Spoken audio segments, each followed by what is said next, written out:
मेरे लिए वो रिस्पेक्टेबल है, मेरी जेठानी है। और मुकाबले की बात है तो मुकाबला ऐसा नहीं होता कि देवरानी जेठानी में कभी मुकाबला नहीं होता, वो एक घर में सदस्य के रूप में होती हैं।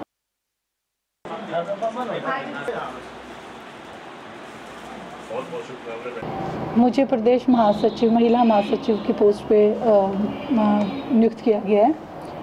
और राजनीति में आने का मेरा ऐसा है कि मैं राजनीति को और आपको थोड़ा सा डिफरेंट वे में बताऊंगी। मैं समाज नीति के लिए आई हूँ। राजनीति को मैं एक ऐसा मंच मानती हूँ जहाँ से आप लोगों के लिए, समाज के लिए बहुत सारे कार्य कर सकते हैं। अच्छी नीयत और अच्छे कार्य करना ही मेरा मकसद है।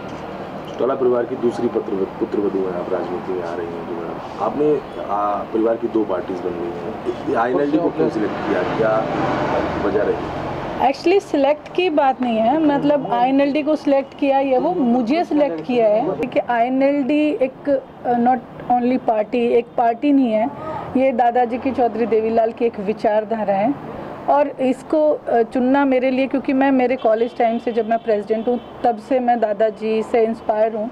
उनकी हमेशा, मेरे फादर साहब से, फिर मेरे इस परिवार में आके मेरे ससुर, मेरे हस्बैंड, सबसे मैं सुनती रही हूँ। तो इसीलिए मैं चाहूँगी कि भी INLD, इसलिए कि दादाजी की विचारधारा के लिए मुझे INLD। और दूसरी बात ये है कि मुझे ऐसी अपॉर्चुनिटी मिल रही है कि जहाँ से मैं महिलाओं के लिए और समाज के लिए कुछ कर सकूं, तो मैं ऐसी अपॉर्चुनिटी इसीलिए एक्सेप्ट कर रही हूँ। पार्टी का प्रचार प्रसार कब तक शुरू करने जा रहे हैं? अभी मुझे नियुक्त किया है, जैसे ही आगे कोई प्रोग्राम बनते हैं बनाएंगे, उसके बाद। तो महिलाओं के लिए कुछ स्पेशल प्रोग्राम आप? महिलाओं के लिए स्पेशल प्रोग्राम का भी प्लानिंग चल रही है, लेकिन जैसे मेरा मुद्दा यही रहेगा, सुरक्षा और शिक्षा। क्योंकि जब तक सुरक्षा नहीं होगी तब तक उनके लिए जितने भी फैसिलिटीज़ हैं, जितनी भी महिलाओं के लिए फैसिलिटीज़ हैं, वो नहीं ले पाएंगी। सुरक्षा एक मेन मुद्दा रहेगा। और शिक्षा दूसरी, जो मैंने हमेशा कॉलेज टाइम से, जो अब तक मैं देखती आ रही हूँ कि बेटियां हैं, बहनें जो जाती हैं शिक्षा के लिए, उनको काफ़ी मुश्किलात का सामना करना पड़ता है। तो कोशिश रहेगी कि उनको ये सब चीज़ें ना फेस करनी पड़े।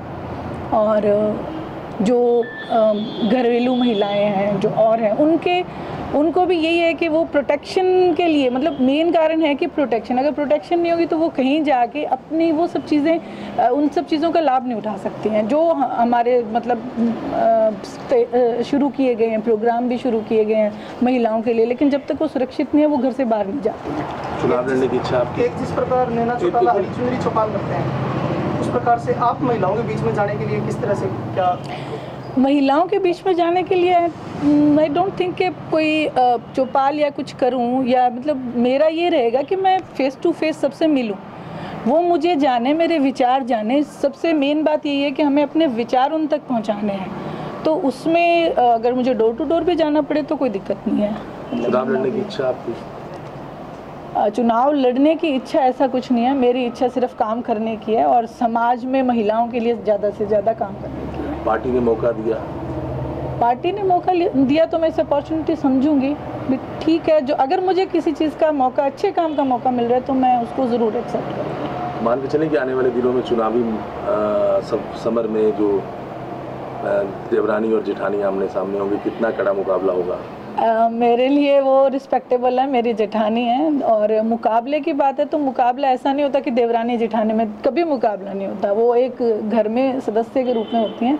हाँ, आप ये कह सकते हैं कि कोई 2 विचारधाराओं का या पार्टीज़ का अगर रहेगा तो वो लोगों पे डिपेंड करता है कि वो किस चीज़ को कैसे लेते हैं, चुनते हैं। तो ऐसा देवरानी जेठानी वाला ऐसा कुछ नहीं है।